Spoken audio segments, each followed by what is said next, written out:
Welcome to the Bast Audiophile, with your host, the Bast, an audiophile.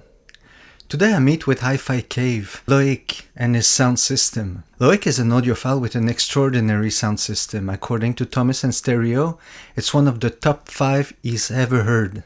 A year ago, Thomas made a video on Loic's sound system. Here's an extract. I am at Loic's home, and today I've come to listen to his system. I actually heard the system a few months ago, and I was blown away by it. I would say it's one of the best systems I've ever heard in my life. Top 5 easy. And what I did today, I brought Mr. Kanta over, and he was blown away. I mean, blown away. Because, yeah, there you go. And why is this very interesting? It's because if you look at these speakers, these are DIY. Loic has also a YouTube channel. It was the number 4 of my last top 10 HiFi YouTubers video, episode 79. Please go subscribe on his channel. The link is down below in the description.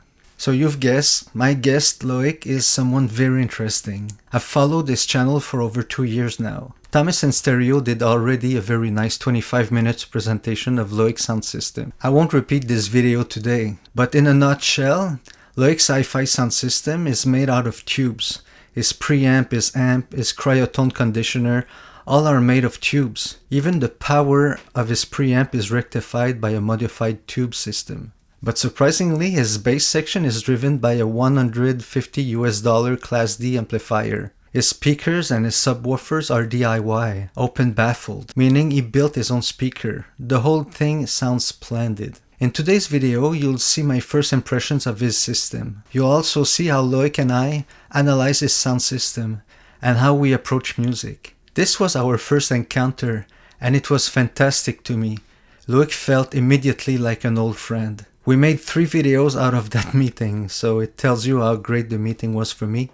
This is the first one of 3. It's 30 minutes long, so please relax, grab yourself a drink, and join our conversation on music and audio.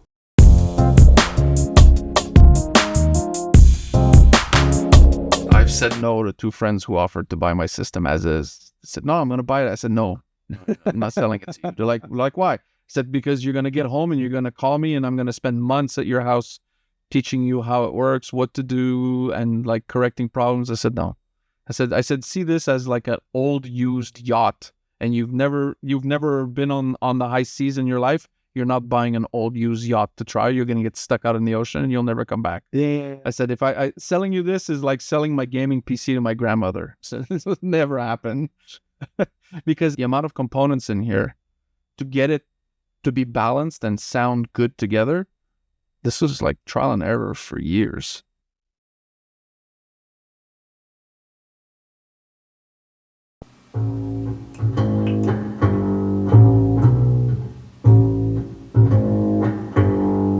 I'm enjoying so much the music right now. I didn't think about the gear at all. Like I was just into the music. That's the point.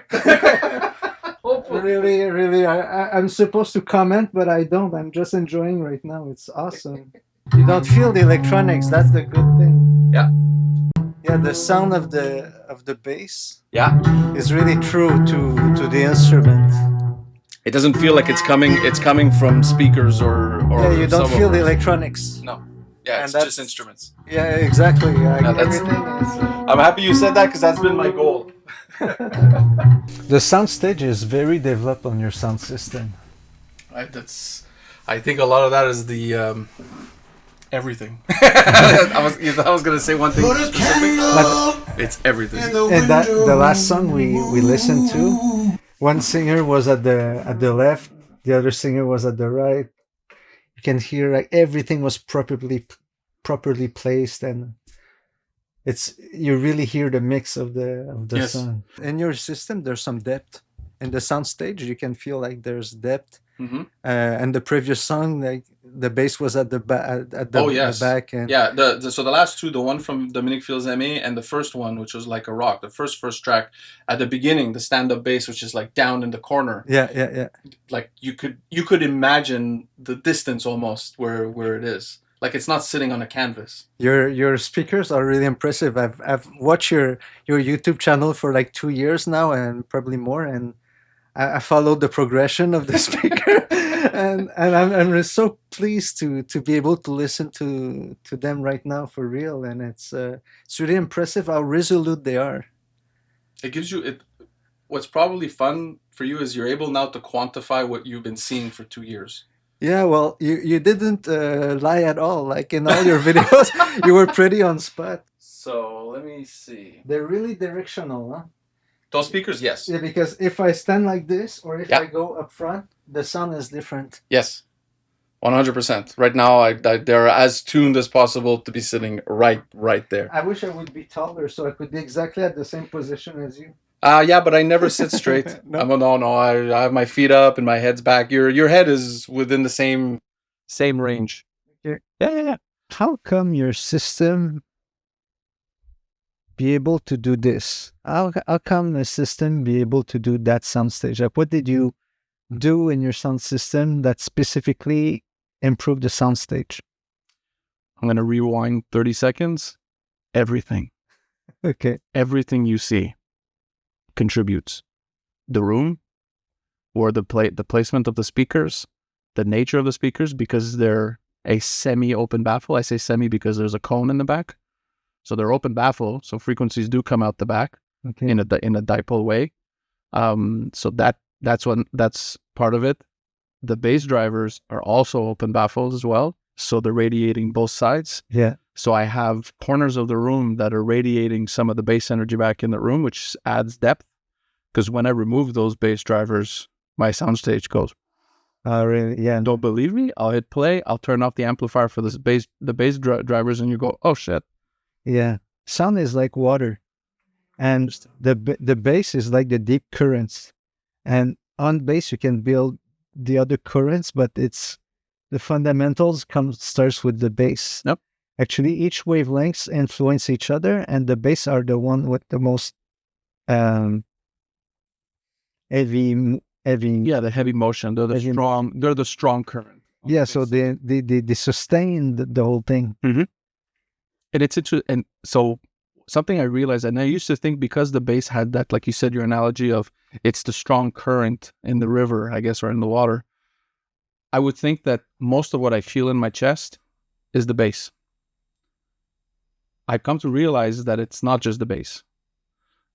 To feel the music, to feel the thump, if you don't have that foundation of bass, it won't happen. Yeah. But if the lower mid-range and up halfway up the middle of the mid-range is not very fast and very textured, and for that to happen, it needs a good complement of the highs, you won't feel that. You won't feel the thump. So when you heard those bass drums, you feel the bass drums as if they were there. If I turn off the bass, you'll feel some of it, but you won't feel the weight, but you'll feel a little bit of energy in your chest. If I turn off the main speakers and it's only the bass drivers, you'll feel that the room is heavy, but you will feel nothing in your chest. Yeah. And I used to think it's the other way around. I used to think the bass is what is you're going to feel the rumble. But actually, I think the octaves, like it's a little bit higher up in the frequencies, that's what you feel in your chest. The weight of the room, that's the low stuff. That's under like 50 hertz and below, that's the weight. And then if you go under 20, well, then that's like subsonic. That's like compression in your ears. Yeah, probably the lungs can vibrate to a frequency that we can actually reproduce with our voice. So the mid-range, the lower mid-range.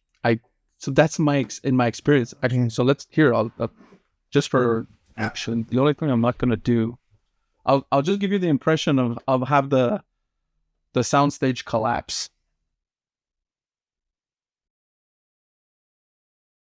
I was out chopping cotton, and my brother was a bailiff. Changes everything. Everything.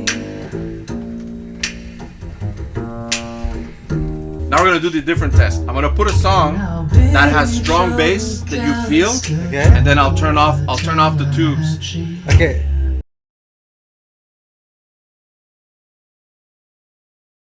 So what you feel, people would say, yeah, it's your big 15-inch bass.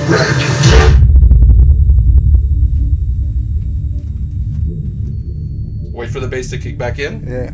But even when it does, it's just weight. You feel awake, but you don't feel anything. You feel anything in your lungs right now? A little bit. But not like before. It just feels like the room over there. It actually sounds muddy. It sounds bloated. You're like, that's not good bass.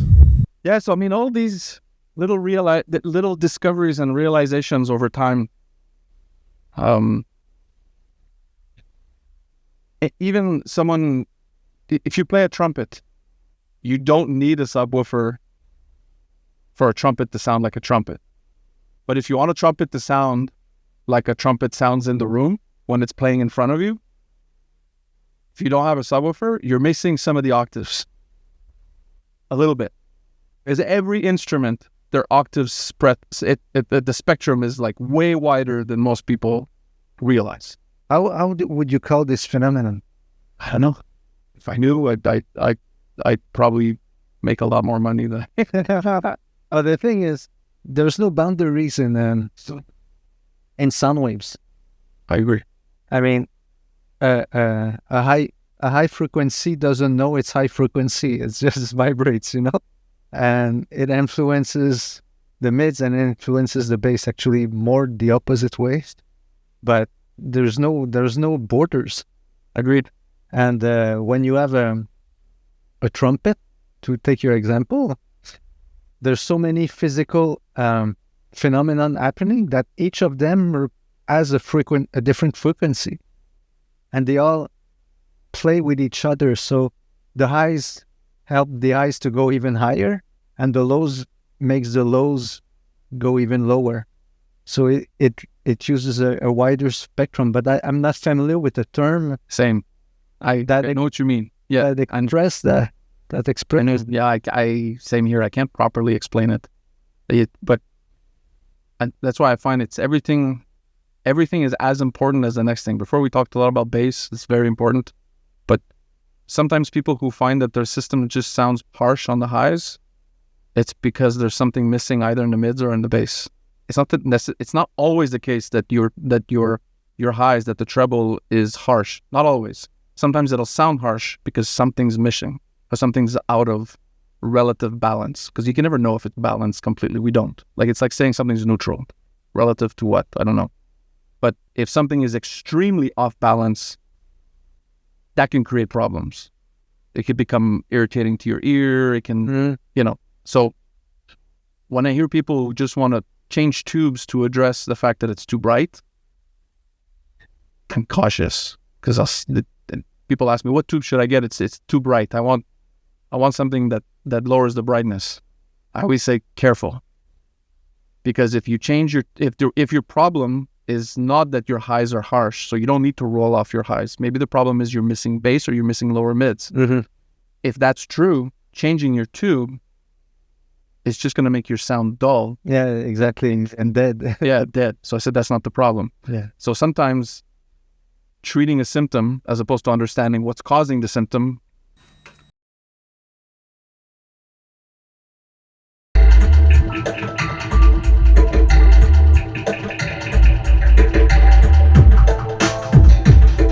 In tracks like that, I had a feeling also that we were probably missing a spectrum of frequency in the low end. Yeah. Because I don't dig down. I don't dig anything but under 30 hertz. But even 30, I'm not flat at 30. I'm probably like -4 or 5 dBs at 30. Mm-hmm. So I'm pretty sure that track I could tell I digs deeper. Yeah. So if I could go deeper, you would probably have an even grander sense of scale and depth and weight. Yeah. If I had bass drivers that went. Yeah, Tivoli Corporation, Kruder, and Dorfmeister, these bands are really, they make music for sound systems, chill out music. Yeah. Yeah. What I didn't get in the bass, your sound system did it really it's very resolute. Like, I heard things I've never heard before, so just that was very good. Well, the thing is, every sound system is like a person. And if you ask a sound system to sing a song, it's like asking a person to sing a song. And if you ask another person, it will sound different. The same song. Yep. So every sound system is a voice. And you can appreciate different sound, the same song on different sound systems. Mm-hmm. It's an organ. It should be treated as an organism. everything you put in your sound system will contribute to an ability to perform something. Not all music is going to sound like, to me, that's ridiculous. Thinking is a good sound system will play everything on the same level. No. Every song is engineered differently. And every sound system has its limits, right? Has its strengths and weaknesses. Yes. So, what's the strengths and weaknesses of your sound system? Anything that does not have excessive amounts of distortion. Like I said, if there's no distortion, if we're talking about vocals, pure vocals with like not adding distortion to the vocal, okay. Not exaggerated in terms of reverb. So things that sound more natural and less manipulated sound phenomenal. A guitar, an acoustic guitar, sounds magic. An electric guitar depends. It depends of the type of the amplifier that they use in the recording, how much distortion was applied, and so on and so on and so on. We don't know if our point of reference is similar. Exactly. You could have a way different perception than I have. And until we both share the same experience, and then get to understand what our differences are in terms of what we hear, how could I know that what you say online is relative to what I would appreciate? No idea. Yeah, for instance, just our ears. I'm doing a video right now on ear evaluations. Okay. So I passed some tests to measure my ears, and I'll make a video on that. It's pretty interesting to know what's your weaknesses and your strengths. That is interesting. Honor. Yeah. And but for instance, our ears are like horn speakers. And if you change the shape of the horn, you change the sound, right? The same goes with the ears. We all have different ears, so the shape of our natural horn is different. Yep. So we don't hear the same way at all. I discovered this over having more people over. One person comes over and tells me my system is way too bright for them. I'm like, okay, it's interesting. I don't find it bright. Next person comes over. Oh my goodness, I absolutely love it. But I find your soundstage is very low. Oh, really? So like every person has a different comment, different experience, and I don't change a thing.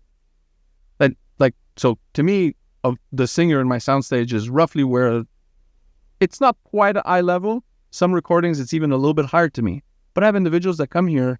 Last week, someone pointed down there. They're like, yeah, the voice is coming from down there. I'm sitting there going, what? Really? Oh, it depends on the position you're in. But for me, it was about the singer was singing at 5 feet. That's about me too. Yeah, it's about my perception as well for most recordings. So I know, and some people I got to know them. I have a friend of mine that I know his ears are sensitive to high frequencies. So if I'm playing at in-room volume of anywhere over 85 decibels, if it's a recording that has sharper instruments like a trumpet, right away I know he's just saying, no, I don't like it. Really? So yeah, it's too sharp. And I have another friend that when he comes here, I didn't know at first, but he kept saying, why is it that the singer's always, sitting on that side? I'm like, I sit behind him and I'm like, that's interesting because me, it's dead center. Yeah. And then I said, let's do a test. I said, sit down and I do this next to his ear and I do this. It was one louder. He's like, yeah, this one was way louder. I was like, you ever get your ear checked? Exactly. He's like, no. I said, okay, let's try something. I have him move a foot over this way. And he's like, oh, now it's dead center, but he's still sitting right here. Yeah, yeah. And I went, well, yeah. I said, so move your head. I said, what happens when you move your head? And he's like, oh shit, when I do this, it's like the whole volume goes down by, like, it's like you turn the volume down by 10%. Yeah. If you're an audiophile, seriously, I encourage every audiophile to go do an ear examination. One of my next video will be about that, and there's some tips to know before. Like if I had knew, I would have changed the type of test I would have passed the first time, so I went the second time. Okay. But there's different type of tests, and you have to look for the right test. But it's very interesting, like just the way they take care of your ears first. That they remove everything that you had. You see the difference between the left, the right, the type of. They try all the consonants and the vowels which one are performing better than the others, and so you know all these things. As an audiophile, it's very nice to know these things. Is there something you'd like to improve? I would definitely want to improve the depth and reach of the bass. If I could, I would have an array of bass drivers in each corner. I'd have 3 drivers, 3 different sizes, all playing different frequency ranges. Okay. I'd have, like, if I had the space, I'd have like a 21-inch driver mounted at the bottom of the array and handles 15 hertz to something like, 45, let's say. Okay. Have a 15-inch driver mounted above it, not in the same structure because of vibration. They have to be all isolated from each other. Have a 15-inch version that would start where the 21-inch leaves off, but goes up to like 65, 70, 80. Okay. Keep it restrained. And then have a 12 or 10-inch bass driver on top of that handles the upper frequency range that would then marry with the lower mids. Wow. Okay. But that requires a lot of amplification. It requires a lot of crossovers, or I could just buy 2 rail stacks and spend $80,000, but I'm not going to do that. That's not what I do. But yeah, it's been an idea of mine for a while where I'm looking at different bass drivers and thinking of how I could construct a bass array where I would have 3 and different sizes. And if I can reach down, I think from what I understand, I would need a very large driver to adequately dig down anything under 20 hertz. Even if you have the right amplifier for it, yeah, I think the larger the cone, the better that wave will get generated from what I can tell when I do my research. But that's the reason I haven't started doing that and gone down that rabbit hole is it's going to be a very expensive build. Just the structure. Yeah, limit the vibrations to... You've had the experience for the first one, I imagine. Oh, that was a pain in the butt to dial that in. Yeah. Those bass drivers were just in the room. It was just too strong. And then the room itself has to be adjusted. Even when I have, they just go down to 30 hertz. But when they play something, even a 40 hertz that is at high decibel, when I first was trying to dial them in, there were things in the room that would vibrate, that would shake. And as soon as you have something vibrating in the room, it nullifies a lot of the enjoyment that's there because you're just hearing, notice there's a brick on that heater over there. Yeah. Because that freaking metal cage rattles whenever there's 35 or 40 hertz at a high decibel in the room. Okay. Put a brick on it, stop the rattling. Yeah, improving that. I mean, I'd improve everything. I know it could get a lot better than that. I know it can. I don't know. I want more presence. I want things that sound even more like they're in the room. My impression of the sound system is it's as good as I imagined. Wow. After watching videos for more than 2 years, I look at the sound system right now, and I see that all the components I know by heart. That's funny. And it lived up to the expectations I had. So what surprised you? So the bass is what disappointed you? If you had to say something, what disappointed the bass? The bass was disappoint because it's better than mine, I guess. But it's not what is the strength of the system for sure. The strength is really the mids and the highs, I say. Yeah, that driver is pretty good. When I say in some of my videos, the most important part of a system, it's not the speaker, it's not the amp, it's not the source. It's the marriage between the amplifier and the speaker. If you don't get that right, I don't care what you change, it'll never sound good. But the thing is, the first thing I told you is I don't hear electronics. No, you hear instruments. I hear music. My first reaction was just to enjoy it. Good. I was lost. Good. So you said the mids were spectacular. Do you find the mids are warm or lean? Do you feel they're clean? They're clean. I wouldn't say they're lean. I would say they're svelte. Yeah. Meaning that they're not fat at all. Yeah. But they're strong. You have clear mids, really clear, assumed with authority in the mid region. It's really clear and precise. Yeah, I used to chase warmth in the mid range, and I find like when mids are really warm in a system, it gives you that sense of comfort and like it's like a loungy. It almost makes you into a lazy mode. Yeah. But I find that really warm mids also comes at sacrifices. Kill me later. I find dynamics don't behave the same way if the mids are too warm. Yeah. I find soundstage is not as airy and transparent if the mids are too warm. So all these things that there are times in my journey where I was like, that's what I want. And then once I got it, I was like, yeah, but where's everything else? Yeah, I mean, they were really agile and svelte. Yeah, Svelte's a good, I guess. I would say that the mids and highs were really what shined from the system. The bass was not what wowed me. No, the bass is absolutely not. I want close to realism. I don't want anything to be like, oh my goodness, this is incredible. But the overall, it's 95% great sound system. I'm really, really, really impressed. And the fact that you've made them by yourself, the speakers, is salute. I mean, it's very impressive. And so, yeah, when you look at my speakers, it's almost like thinking, oh, homemade wine. Yay. It's going to be amazing. No, it's really good. It's really good. Because I think that was Thomas's because I didn't bring Thomas in the room until I got to like revision 7. Yeah, okay. So he saw my videos, but I never offered him to come listen. And at one point, he wanted my opinion on one of his amplifiers. And then I said, okay, but you have to listen to my system. And his face was almost like me offering him my homemade wine. Like he was like, sure. All of a sudden, I remember he sat down and he was like, what the He's like, I wasn't expecting this. I was like, all right, good.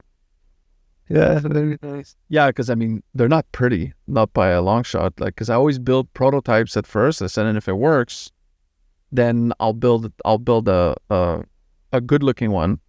But every time I'm about to go build something that looks nice now with these drivers, my curiosity looks at a new driver and goes, oh, what about that? Yeah. So like my next one, I'm trying to get a field coil full range driver. So I have a full range driver that the magnet is plugged into a power source. So the power source apparently like keeps the magnet conditioned so that when you feed it a signal from an amplifier, apparently the level of dynamics and transparency is just another level up. It's like a pre-active speaker. Kind of. Yeah. So I've never tried one, and I don't think I've ever heard one in person either. So I'm curious if I can get my hands on a field coil full range driver. I have a choice between a 10-inch, a 15, or an 18-inch. My God! All right. So it's not over. One of the other speakers. As long as it's a hobby, that's the point of the hobby. I get to try things, and it does not take away at all from me sitting right here most evenings, and I just listen to music. So that's it. It's never over for Loic, a true passionate audiophile with a constant quest of seeking excellence, and another YouTuber calling for the search of the absolute sound. If you like what you heard today, we have 2 other videos coming, so please subscribe to our channel. You're also invited to join our Patreon if you want to take part of the making of these videos. The link is down below in the description. We're looking forward to seeing you in our other videos. Until then, listen to good music, enjoy other YouTube HiFi reviewers, and take care. Thank you for being with us until the end.